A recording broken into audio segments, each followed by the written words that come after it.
جہاں آپ شرائط بیان فرما رہے تھے تو آپ نے فرمایا کہ جسم کا پاک ہونا، کپڑوں کا پاک ہونا، جگہ کا پاک ہونا، اور جسم کے اندر بھی آپ نے فرمایا کہ ایک ہے کہ ظاہر بھی پاک ہو اور باطن کے اعتبار سے بھی پاک جی ہو۔ باطن میں پھر آپ نے فرمایا کہ بھئی غسل بھی ہے اور وضو بھی ہے، اور جی غسل جی کے فرائض آپ نے ہمیں بتا دیے، تو وضو بھی اسی زمرے میں آتا ہے، تو برائے کرم یہ بھی اسی کے اس کے فرائض بھی بتا دیں ہمیں کہ جی وضو کے وضو کے فرائض اندر، کیا ہیں۔ جی وضو کے فرائض تو اللہ تعالیٰ نے سورہ مائدہ میں بیان کی ہے، فَاغْسِلُوا وُجُوهَكُمْ وَأَيْدِيَكُمْ إِلَى الْمَرَافِقِ وَامْسَحُوا بِرُؤُوسِكُمْ وَأَرْجُلَكُمْ إِلَى الْكَعْبَيْنِ، پورے چہرے کو وضو میں دھونا یہ فرض ہے، پورا چہرہ دھونا۔ یہ جو منبت الشعر، جہاں سے سر کے بال اگتے ہیں، یہاں سے لے کر الی اسفل الذقن، یہ جو تھوڑی ہے اس کے نیچے تک،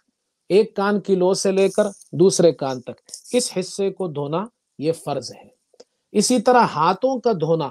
کوہنیوں سمیت دونوں ہاتھوں کا دھونا یہ بھی فرض ہے۔ بعض ہمارے نوجوان میں نے خود دیکھے مسجد میں وضو کرتے ہیں، ان کی کوہنیاں سوکھی رہ جاتی ہے،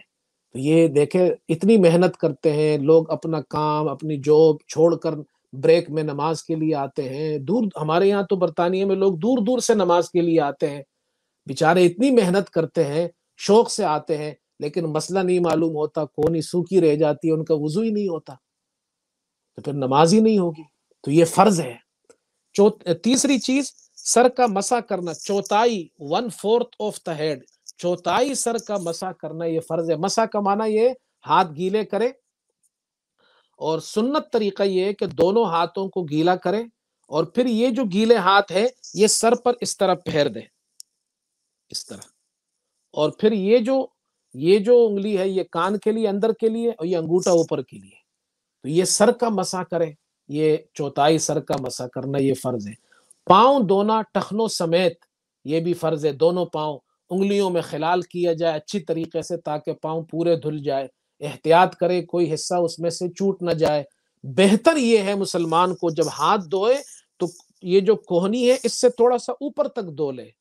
اور جب پاؤں دھوئے تو پنڈلی میں بھی کچھ حصہ دھو لے۔ حضور صلی اللہ علیہ وسلم نے فرمایا قیامت کے دن میں اپنی امت کو جو ان کے اعضاء کے جو وضو کے اعضاء ہے ان کے چمکنے سے پہچانوں گا، یہ اعضاء چمکیں گے، تو جتنا ہم دھوئیں گے اتنے وہ اعضاء زیادہ چمکیں گے۔ اچھا حضرت، میں ایک بات اور بھی عرض کر دوں، جو نوجوانوں کی بات آئی، تو جس طرح وضو نماز کے شرائط میں سے یہ بھی ہے ستر عورت، یعنی یہ جو مردوں کے لیے ناف سے لے کر گھٹنوں تک، ناف اور گھٹنوں سمیت یہ نماز کے اندر فرض ہے اس کا چھپا ہوا ہونا۔ ہمارے بہت سے نوجوان وہ پینٹ پہنتے ہیں تو جب سجدے میں جاتے ہیں تو ان کی پینٹ پیچھے سے سرک جاتی ہے، اچھا وہ جو کمر کا نچلا حصہ ہے وہ کھل جاتا ہے نماز کے اندر، اور وہ حصہ نماز کے اندر چھپا ہونا فرض ہے۔ علماء نے لکھا ہے کہ نماز کے اندر کسی بھی عضو کا چوتھائی حصہ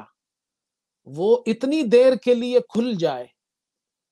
جس میں ہم 3 مرتبہ سبحان ربی العلیٰ پڑھتے ہیں ایک رکن، اتنی دیر کے لیے اگر وہ کھل گیا تو وہ نماز آپ کی فاسد ہو گئی، اس لیے کہ فرض آپ کا چھوٹ گیا۔ تو بچوں کو، نوجوانوں کو یہ سمجھنا چاہیے، یہ جو پینٹ، خاص طور پر پینٹ والے نماز پڑھتے ہیں، اگر پینٹ پیچھے سے سرک جائے گی اور آپ نماز میں وہ حصہ کھل جائے گا آپ کا، تو نماز آپ کی نہیں ہوگی۔